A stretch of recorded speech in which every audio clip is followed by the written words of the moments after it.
मुलाला चांगले गुण मिळवून देण्याचं सांगून एका शिक्षकानं आईवरच अत्याचार केल्याची घटना घडली आहे। 2 शिक्षकांकडून विद्यार्थ्यांच्या आईवर लैंगिक अत्याचार झालेत।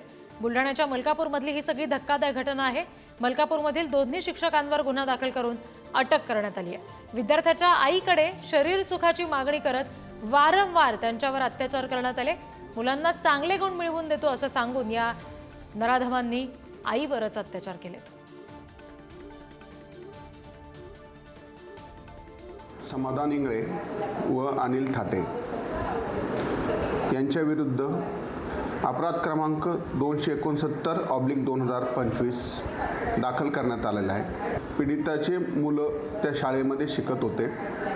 त्या मुलांना तुमच्या मुलांचा वर्गात 1 नंबर आणू, चांगले गुण मिळवून देऊ अशा प्रकारचं आमिष त्या फिर्यादीला देऊन त्यांच्यावर वेळोवेळी लैंगिक अत्याचार केल्याची पीडितेने फिर्याद दिली।